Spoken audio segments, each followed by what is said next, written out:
ان الحمد للہ نحمده ونستعینه ونستغفره ونعوذ باللہ من شرور انفسنا ومن سیئات اعمالنا من يهده الله فلا مضل له ومن يضلل فلا هادي له واشهد ان لا الہ الا اللہ وحدہ لا شریک له واشهد ان محمدا عبدہ ورسولہ اما بعد فاعوذ باللہ السمیع العلیم من الشیطان الرجیم بسم اللہ الرحمن الرحیم یا ایہا الذین آمنوا استجیبوا للہ وللرسول اذا دعاکم لما یحییکم واعلموا ان اللہ یحول بین المرء وقلبہ وانہ الیہ تحشرون واتقوا فتنة لا تصیبن الذین ظلموا منکم خاصہ وَاعْلَمُوا أَنَّ اللَّهَ شَدِيدُ الْعِقَابِ۔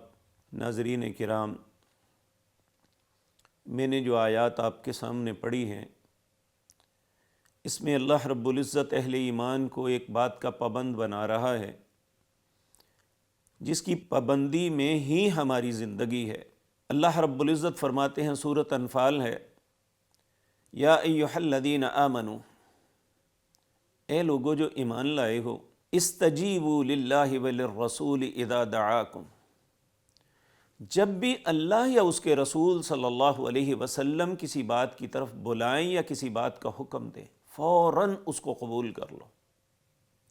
لما یحییکم، تمہاری زندگی کی بقا اور خیر اس میں ہے، اور اگر ایسا نہ کیا تو وَاعْلَمُوا، جان لو، ان اللہ یحول بین المرء وقلبہ، اللہ تمہارے اور تمہارے دل کے درمیان حائل ہو جائے گا۔ پھر ساری باتیں سمجھ آئیں گی، اللہ اور اس کے رسول کی بات نہیں سمجھ آئے گی۔ جب انسان انفرادی طور پہ، خاندانی طور پہ یا معاشرتی طور پہ ایسا کردار ادا کرتا ہے تو پھر ایسے فتنوں میں اللہ مبتلا کرتا ہے جس میں برے تو برے، اچھے بھی نہیں بچتے۔ اس لیے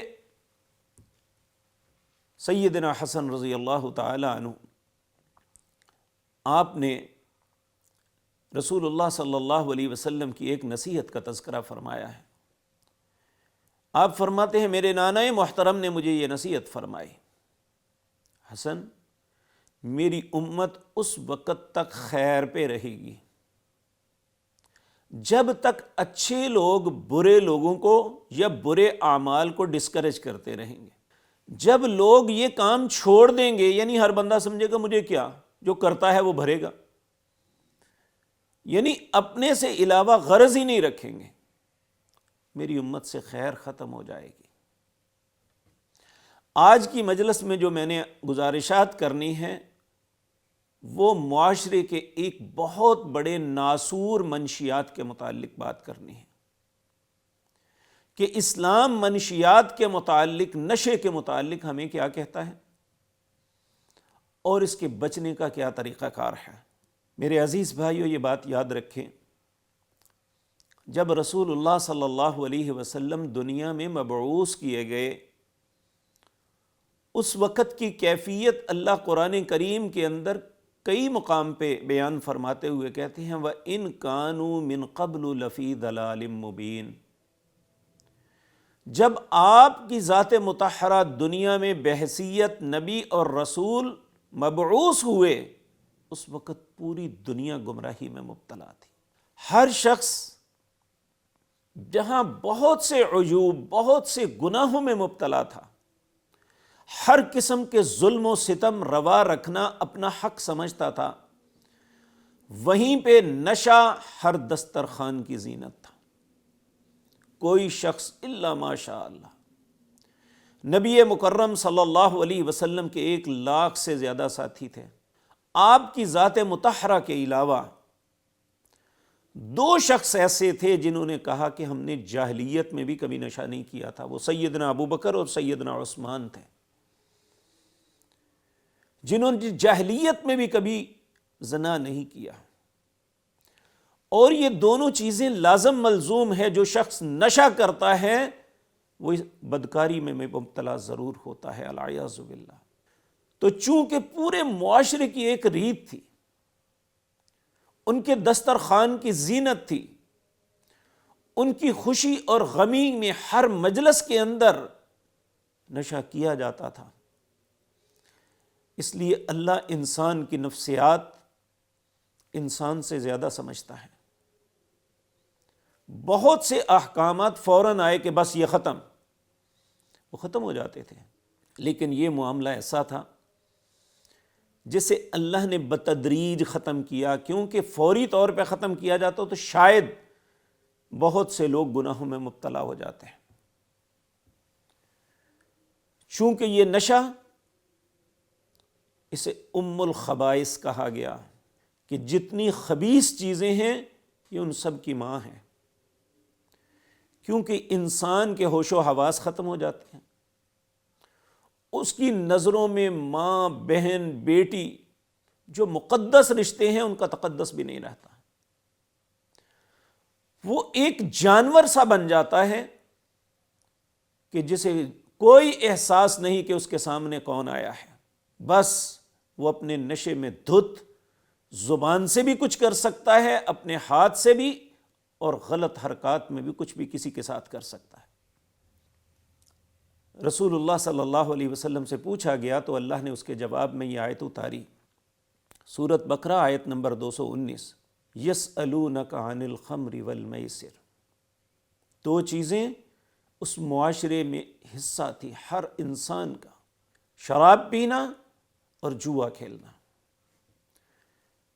یسألونک عن الخمر والمیسر، سوال کرتے ہیں آپ سے شراب اور جوے کے متعلق۔ اللہ رب العزت نے فرمایا اپنے حبیب کریم صلی اللہ علیہ وسلم کو، قل، آپ فرما دیجئے، فیہما اسم کبیر، اس میں بہت بڑے بڑے گناہ ہیں، لیکن چونکہ لوگ اس کا کاروبار کرتے، جوے سے پیسے کماتے، سب کچھ، ساتھ کہا ومنافع للناس، لوگوں کی نظروں میں ان میں کوئی فائدے کی بات بھی ہے، لیکن وَإِسْمُهُمَا أَكْبَرُ مِن نَفْعِهِمَا، اس کا گناہ اس کے نفع سے بہت زیادہ ہے۔ اب جو لوگ دور اندیش تھے وہ اس پہلی بات سے ہی سمجھ گئے کہ یہ اللہ کی طرف سے وارننگ آ گئی ہے۔ بہت سے لوگوں نے اس نے یہ سمجھا کہ ابھی حرمت تو نہیں، کہ اللہ نے حرام تو نہیں قرار دیا، تو وہ اس کے معاملے میں چلتے رہے۔ بہت سے لوگوں نے پہلے حکم پہ ہی چھوڑ دیا، اور یہ ایک فطرت ہوتی ہے، بعض لوگ حساس ہوتے ہیں، ان کے لیے اشارہ ہی کافی ہوتا ہے۔ جب یہ معاملہ چلتا رہا، پھر نماز فرض ہو گئی، نماز باجماعت پڑھنی تھی۔ ایک دفعہ ایک صحابی نے نماز میں قل یا ایھا الکافرون پڑھی، اور وہ آیات کی ترتیب میں ایسا تغیر و تبدل ہوا جو نہیں ہونا چاہیے تھا۔ پھر اللہ کی طرف سے دوسرا حکم نازل ہوا، یا ایھا الذین آمنوا لا تقربوا الصلاۃ وانتم سکارى، اہل ایمان نماز کے اس وقت قریب نہ جانا جب تم نشے کی حالت میں ہو۔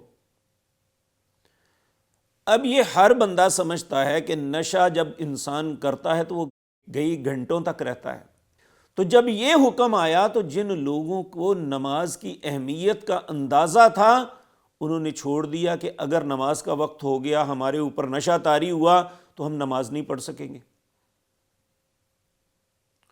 تو یہ دوسرے حکم سے بے شمار ایسے لوگ جو نماز کی اہمیت کو سمجھتے تھے اور اس کے نماز کی محبت اپنے دل میں بسائے ہوئے تھے، انہوں نے اس حکم کی وجہ سے چھوڑ دیا۔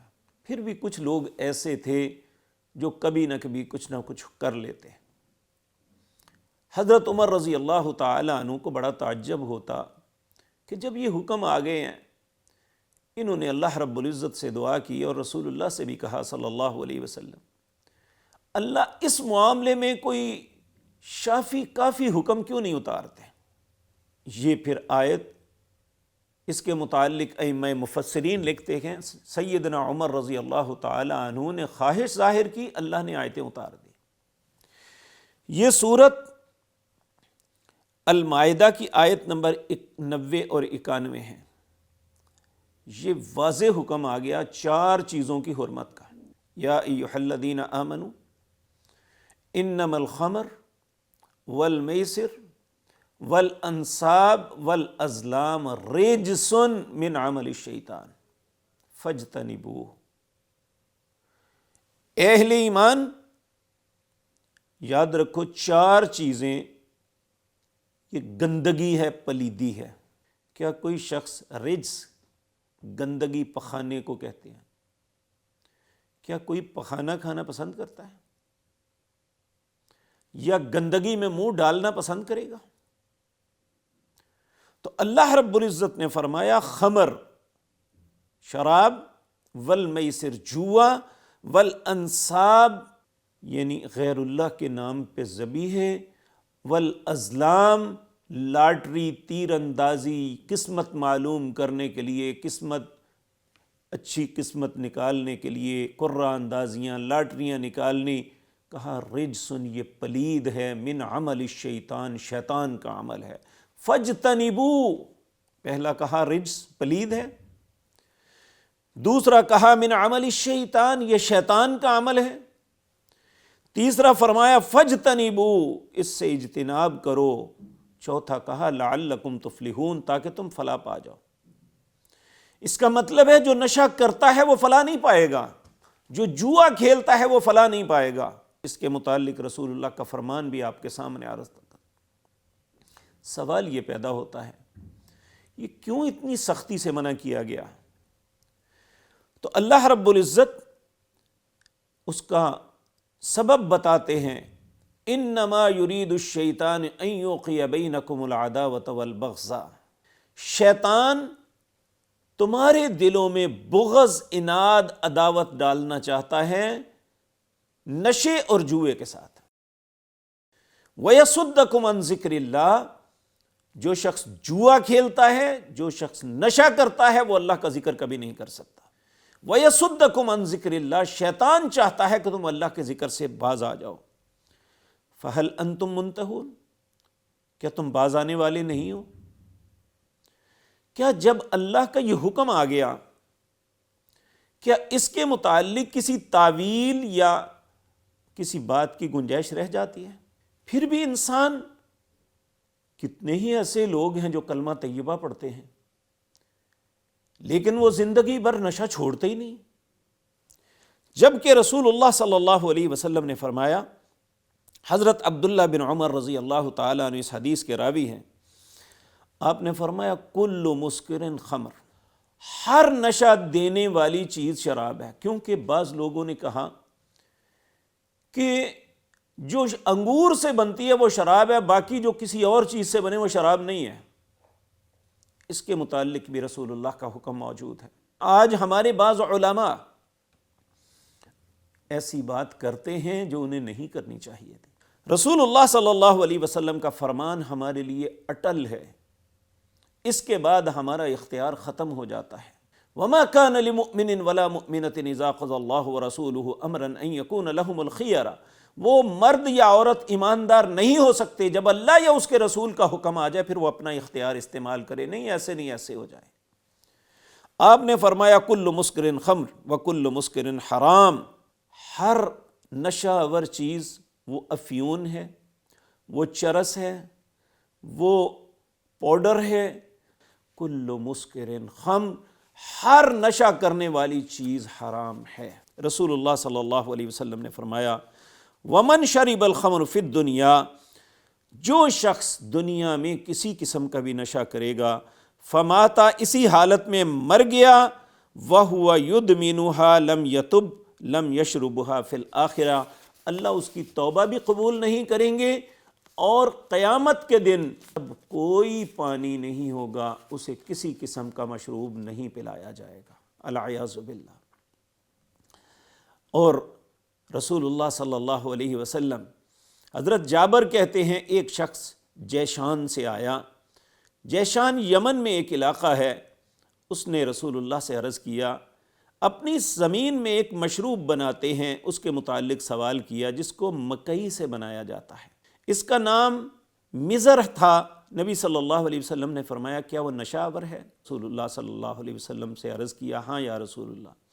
اب یہاں پہ وہ لوگ، انہیں کان کھول کے یہ بات سن لینی چاہیے کہ جو کہتے ہیں انگور کے علاوہ اگر الکوہل یا شراب کوئی کسی قسم کی ہو تو وہ جائز ہے، اور بعض ائمہ کا نام لیتے ہیں، جبکہ ائمہ کرام نے اپنی زندگی میں یہ بات کہی تھی، اترکوا قولی بخبر رسول اللہ صلی اللہ علیہ وسلم، جب میری بات کے خلاف رسول اللہ کا فرمان پالو تو میری بات کو چھوڑ دینا۔ اب پھر بھی وہ اس بات کو وہ کہیں تو انہیں اللہ سے ڈرنا چاہیے۔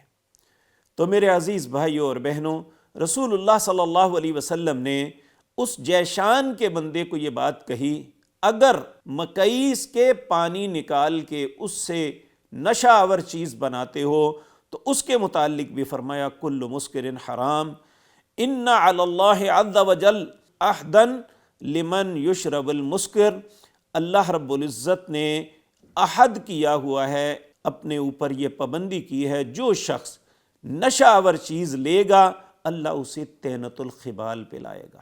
پوچھا یا رسول اللہ طینۃ الخبال کیا ہے؟ رسول اللہ صلی اللہ علیہ وسلم نے فرمایا یہ جہنمیوں کا پسینہ، ان کی پیپ اور خون، یہ اس انسان کو پلایا جائے گا۔ میرے عزیز بھائیوں، یہ بات سن کے ہم سب کو اللہ سے ڈر جانا چاہیے۔ حضرت عبداللہ بن عمر رضی اللہ تعالی عنہ آپ فرماتے ہیں رسول اللہ نے فرمایا من شرب الخمر، جس نے نشہ کیا، لم يقبل اللہ لہ صلاۃ 40 صباحا، اللہ اس کی 40 دن تک نماز کو قبول نہیں کرتے۔ فإن تاب تاب اللہ علیہ، اگر وہ توبہ کر لیتا ہے تو اللہ اس کی توبہ کو قبول کر لیتے ہیں۔ فإن عاد، اگر وہ دوبارہ پھر نشہ کرتا ہے، لم يقبل اللہ لہ صلاۃ 40 صباحا، اللہ 40 دن تک اس کی نماز کو قبول نہیں کرتے۔ فإن تاب تاب اللہ علیہ، اگر وہ دوسری مرتبہ پھر توبہ کرتا ہے اللہ اس کی توبہ کو قبول کر لیتے ہیں۔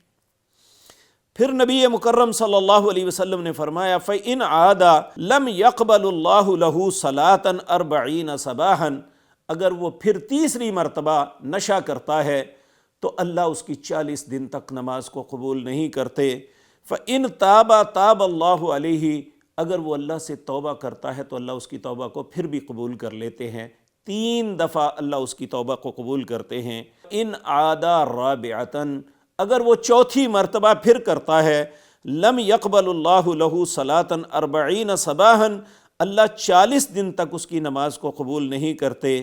فإن تاب، اگر پھر وہ توبہ بھی کرتا ہے، لم يتب اللہ علیہ وسقاہ من نہر الخبال، اللہ اس کی توبہ کو قبول نہیں کرتے، اللہ نہر خبال سے اسے پلائیں گے۔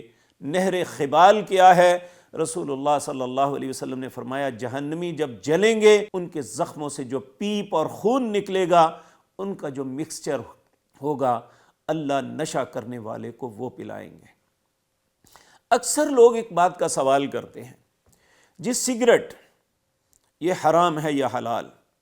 سگریٹ اور حقہ یہ رسول اللہ کے زمانے میں نہیں تھا، لیکن یہ بات یاد رکھیں کوئی بھی سگریٹ پینے والا فوری طور پہ انہیں چھوڑ نہیں سکتا ہے، اس کے بھی نشے کے متعلق احساسات ہوتے ہیں۔